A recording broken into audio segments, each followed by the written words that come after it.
Hey guys, just wanted to kind of touch base with everyone and show off a pre-alpha build of our game for this update. So we're gonna be sending out something very similar to people in the coming days, and it's actually going to be available on Kickstarter as well. So you can try out the demo, and then if you like it, you can back the project. So just going to give you a little bit of a rundown of the different options that you have in the gameplay. So this is kind of, obviously a lot of people have seen our dialogue images. Basically, the dialogue is going to be the standard RPG dialogue, a lot of branching choices and things like that. So pretty basic, nothing interesting there. We're going to have skills that affect dialogue and different dialogue decisions. If you look at it here, we have our travel map. So here you can this is how you kind of travel between different locations in the game. So you can see your supply count. You have 30 days worth of supplies. It's going to take you 10 to get to Urbis 7. There we go. Your morale's good. So if your supplies drop below 0, and you want to kind of continue traveling, it's going to lower the morale of your crew, which is going to decrease their ability in combat. Throughout the also your crew members, the more crew you have, the more supplies you use up. But also if you don't have a lot of crew, or you don't have the necessary amount of crew, you will, hang on, let me turn up the music a little bit. If you don't have the necessary amount of crew, you will not be able to man certain ships, and you'll actually have to give up ships. So let's take a look. So throughout your time traveling, you're going to have sort of encounters. Some are going to be random, some are going to be not so random. So hopefully we have a lot of different things like that. So here we go. These are kind of like interactive scenes. Baker is actually one of our 8 interactable companions. So depending on the choices you make here, this could not only affect the supplies morale of your crew, but it also could affect the way Sam Baker views you and things like that. So see, now I'm going to go through this kind of quickly. Kind of giving you a rundown and let you guys kind of experience and figure things out on your own, because that's really what this game is all about. Giving you guys the freedom to decide, putting you in the driver's seat. An alarm goes off, but the sound is barely audible. So basically, they're in the asteroid field. There's a lot of asteroids coming at you. And basically, my head mechanic kind of chimes in, and you meet him in an earlier scene. I have 2 options here. I'm going to have him reinforce the hull using steel alloys. It's going to make me lose crew members. I'm going to look for another option, I think, then. So actually with some of these options, some choices that you have aren't going to be visible because my skills are too low. So here's Sam. So Sam is my navigator, and Martin's actually one of the interactable crew members as well. And Martin, she's your science officer. So I'm gonna show off my flight skills. Move aside. Despite my best efforts, my navigation ability is not. Your navigation ability is not what you believed it to be. So I thought I was a lot better than I was.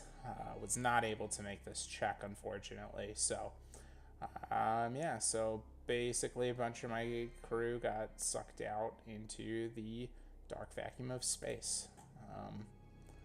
So that was not a good thing.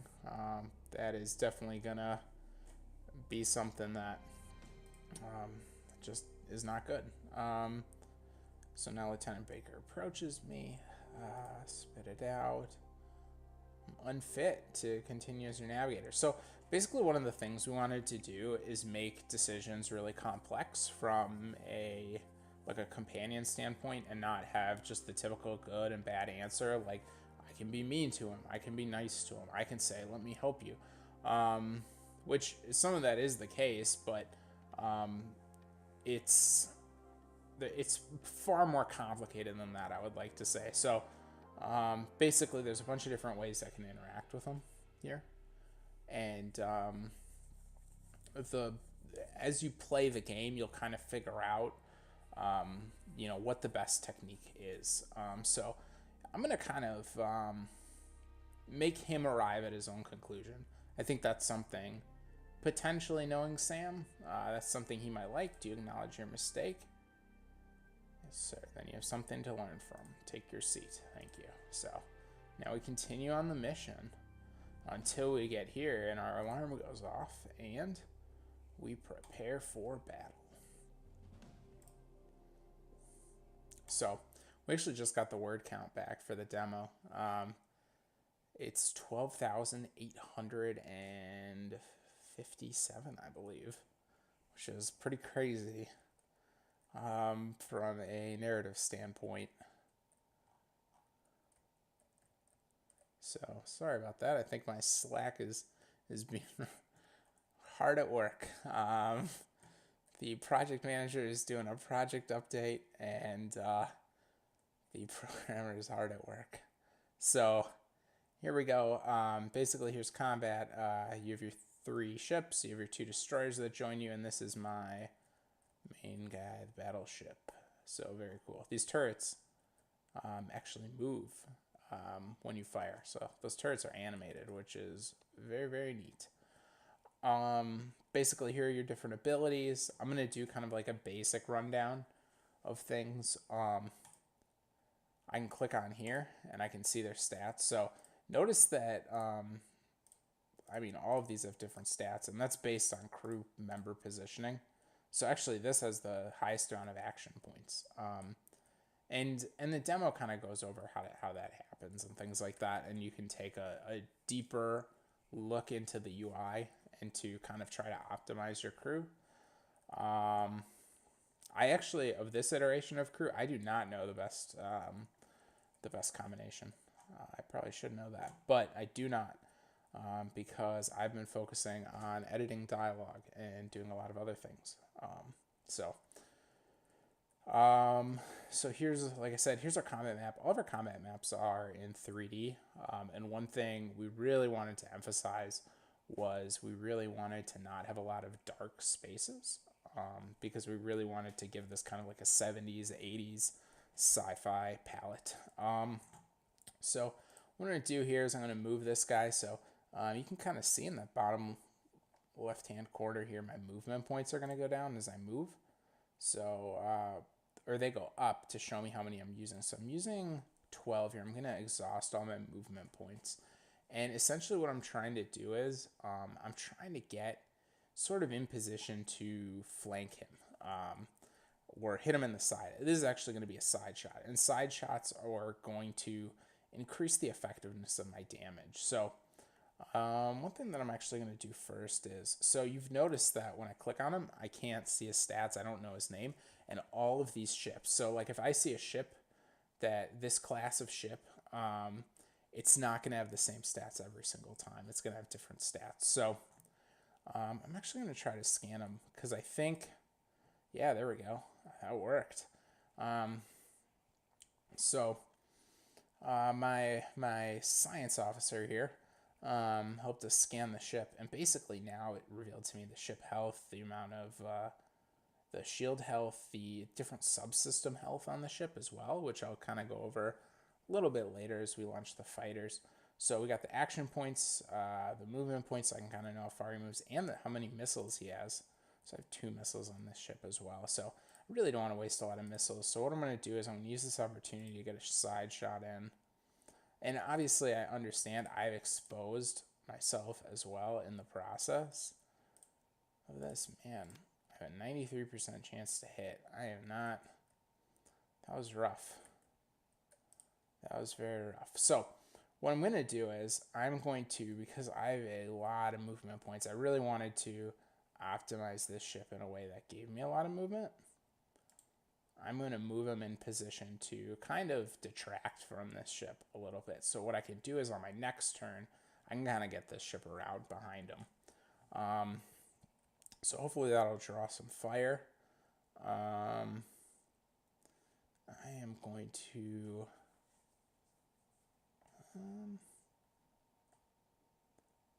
I think I'm going to launch some fighters. So I'm going to blast them. like crazy. Actually,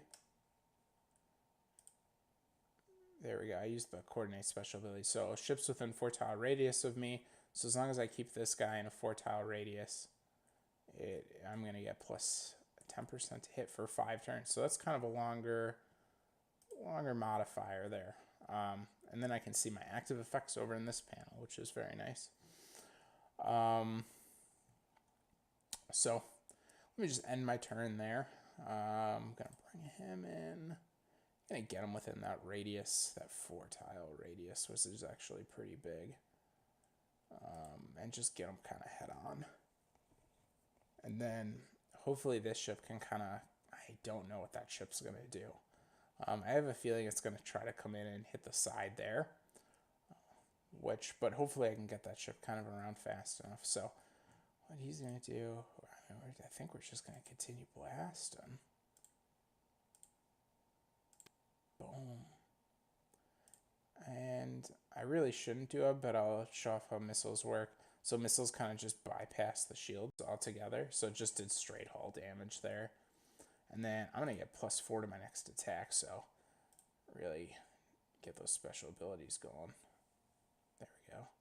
Oh, that was... Once again, this is a pre-alpha build. So we see some interesting things that are happening. Like, oh man, they're attacking the fighters. Like, like that ship moving through there. And then kind of also the AI exposing its flank. That's really not something it should be doing. But unfortunately, it's doing that. So that was not the way I thought they were going to address that. And they're also just going ham on the fighter squad. Wow, holy cow. I don't know how much longer that fighter squad's going to last. So fighter squads in the game, if you lose a fighter squad, if you have 4 on a battleship, if you lose a fighter squad, they're done. So unfortunately, I'm not going to show you guys how fighter squads work in this one. Actually, I will. Screw it. If they die, they die. This is not a long-term playthrough, because I would rather just show you guys. So, as you noticed with this ship here, there are different subsystems. So there's engines, guns, shield generator, and scanners. So if I disable the shield generator, the shields go down.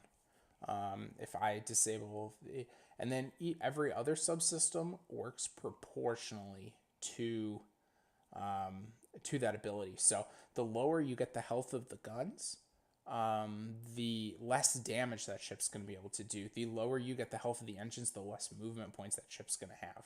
So what I'm going to do is, this guy seems to love hitting people, so I'm really going to... Oh, wow. Just one. That is interesting. All right. So then I'm going to use kind of some hit and run tactics here maybe, and I'm going to run away. Use my fighter squadron to get out of dodge, because I got those movement points. But also kind of exposing my flank there. So now I'm going to move in. I think the best thing for me to do would be to face the ship directly. Or see how many points I got. 12. There we go. Let's so I'm pretty sure I'll be able to kill them before the turn's up, which would be kind of fast, but mind you, I also play this a lot. There we go. So their guns are down, and I'm gonna rock and roll with some missiles here, and I did that very purposefully. So scanning actually also gives you a bonus to attack as well, and so let's just destroy them. So that's a pretty cool thing that we have. And then this will actually also serve as sort of an obstacle in combat as well, the same way asteroids would. So that should be very neat. So that is done. We murdered them. And just kind of rock and rolling. Yeah. Don't expose your flank. I think that's what we learned in this demo. Hopefully you guys got something out of it. That should be a really cool look at our combat and the way we want to do combat in the game. Obviously, thanks for watching. If you have any questions about combat, feel free to tweet at us or just kind of message us, and we will be sure to answer it. We're looking forward to seeing you guys at the demo. We're also going to be doing a live stream Q&A event on Friday. So Friday, June 1st. So be sure to kind of prepare yourself for that. Be there, bring questions. It's going to be fun. Awesome. Thank you guys so much, and hope to talk to you soon.